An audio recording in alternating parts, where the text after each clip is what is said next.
elephant toothpaste because elephants need clean teeth too, right? Well, okay. It's not actually what they use to brush their teeth, but it does end up looking like toothpaste, which is pretty cool. To get started, I'm going to need the following materials. I will need 3% hydrogen peroxide, a package of dry activated yeast. It's not a package, but it's the same amount. Dish soap, and food coloring. Since I don't have glassware from the lab, I'm actually going to do this experiment in a 2-liter soda bottle. Hopefully it works out. Better start drinking.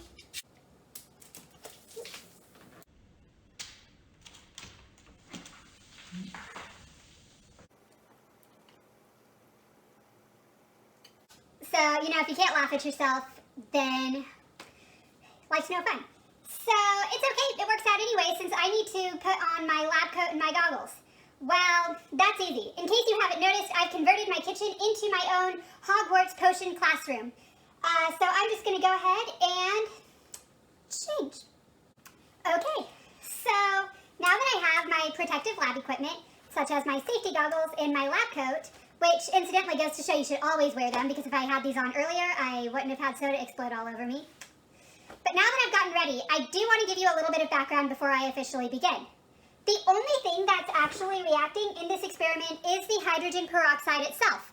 And this I just got from CVS. The yeast, which is an organism, contains enzymes. And so these enzymes act as a catalyst. So to begin this experiment, I'm going to start by adding approximately 1 teaspoon of yeast into my container, which has been rinsed out from the soda. If you have a funnel, use the funnel. And I'm going to add 2 teaspoons of warm water.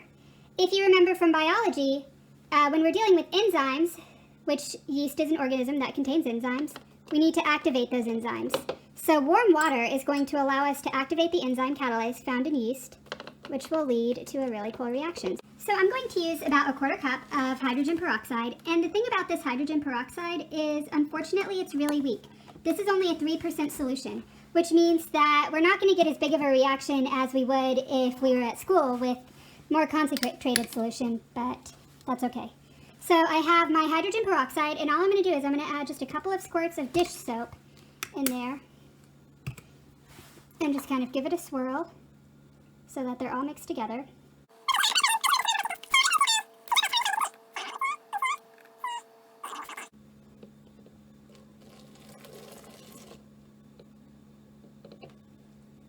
So once I pour that in there, you can see that it's actually beginning to rise.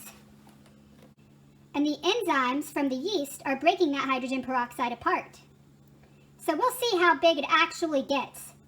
Unfortunately, it's not going to be that huge big explosion that you sometimes see on YouTube videos, but that's okay. We're working with what we've got.